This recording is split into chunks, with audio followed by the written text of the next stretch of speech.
हम आपको बताएं आज तक की बात, सेकंड में बात सुनी गई है, सेकंड में, मिनट नहीं, सेकंड में।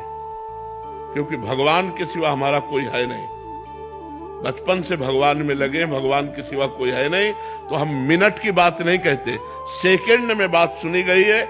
आर्तभाव होकर जो ही कनेक्शन हुआ तो ही परिणाम तुरंत दिखाई दिया, तुरंत परिणाम बदलते दिखाई दिया है। भारी से भारी समस्या ऐसे निकल गए, ऐसे। एक उदाहरण बताइए महाराज जी। हम जा रहे थे गंगा किनारे, आगे दलदल ही था और ऊपर पपड़ी पड़ी हुई थी, भगवान का स्मरण कर रहे हैं, मस्ती से छड़ी घुमाते हुए, चिंतन करते हुए। बड़ा सुंदर जीवन था गंगा किनारे का। अचानक आवाज आई, ए आगे दलदल है। हमने आसपास देखा, कोई नहीं। हमारे कानों में आवाजें कैसे आई? जे हुई छड़ी ऐसे मारी तो पूरी छड़ी चली गई। ऊपर पपड़ी है और नीचे दल। अब बताओ, अगर वहां फंस जाते तो क्या? दूसरा उदाहरण, महोबा से हम बनारस जा रहे थे, हमारे पास छोटी सी टिकट थी, वो जो दे दिया था। हम ज्यादा पढ़े लिखे हैं नहीं, अंग्रेजी हमें बिल्कुल नहीं आती, तो वो ऐसे जनरल की टिकट दे और हमको बैठा दिया था एसी वाले उसमें, अच्छे वाले उसमें। तो हम तो टिकट है ये बात से बैठे थे, बाबा जी हमें क्या फर्क। इतने में वो पूरा बैच आया। जब 4-6 स्टेशन निकल गए तो हमारे का टिकट, तो हमने बड़े गर्व से दिखा दिया। तो उनका ये क्या है?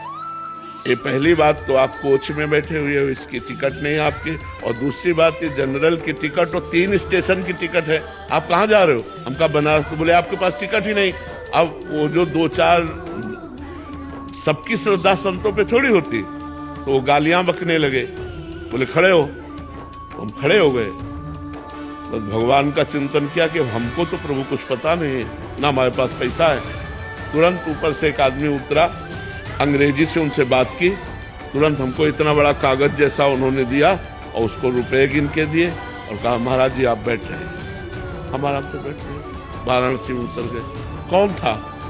किससे हमारा परिचय था? एक सेकंड में भगवान ने, ऐसे एक जगह नहीं, हमने हजारों बार देखा कि हमारे भगवान हमारी एक एक बात सुनते हैं, हमारे पास है, हमारे साथ है। हम अगर ऐसा अनुभव न हो तो हम बाबा जी लोग जिए कैसे? रोटी दाल के लिए थोड़ी जी रहे हैं, भगवान के प्यार के लिए जी रहे हैं। उनका संबंध है, उनके सिवा हमारा कोई है नहीं। भारी से भारी समस्या को मिटाते हुए भगवान को देखा, भारी से भारी। एक बार हम आ रहे थे गिरिराज जी की परिक्रमा देके, रात्रि के 2 बजे के लगभग, और वो जो ऊपर ऐसे बने होते डिवाइडर में गाड़ी चढ़ गई। वो सो गया ड्राइवर, जो ये ऐसे चढ़ी हो गाड़ी एकदम पलटने वाले से, राधे श्याम, गाड़ी बंद, वो ऐसे खड़ी हो गई। अब ड्राइवर एकदम उतरा और कहा माफ कर दीजिए, माफ कर। वो मतलब भयभीत हो गया कि लोग मारेंगे। हम कहा नहीं। उसने कहा हम सो गए, पता नहीं कैसे, माफ कर दीजिए, कभी नहीं सोए। हम कहा बिल्कुल ना, तो पीछे से कोई गाड़ी आई, ना अपनी गाड़ी पलटी, सब सुरक्षित। भगवान का एक एक पल अपने भक्तों का साथ देते देखा गया है। जहां मेरा भक्त चरण रखे वहां रखूं मैं हाथ, पीछे पीछे मैं फिरूं, कभी न छाड़ू साथ, भगवान बहुत कृपालु है। हजारों घटनाएं ऐसे जीवन की है जिनमें दिखाई दिया मेरे भगवान ने तुरंत व्यवस्था की, तुरंत संभाला, तुरंत नहीं तो घटना घट जाती। पर जी आप परिक्रमा मार्ग पे बताते हैं कि एक सीधा मोटरसाइकिल, हाँ, वो शराब पिए मोटरसाइकिल से सीधे आया और हमारे दोनों पैरों के बीच में उसका मोटरसाइकिल का पहिया। हम कहा राधा, मोटरसाइकिल बंद। हम कहा ए भैया, तो वो नशे में था। हम कहा ए भैया ये क्या है? तो उनका ए बाबा तू बता मोटरसाइकिल बंद कैसे हो गई? हम कहा आपने नहीं बंद किया क्या? बोले नहीं। तो हम कहा हमारे ठाकुर जी ने बंद किया। राधा वो बंद।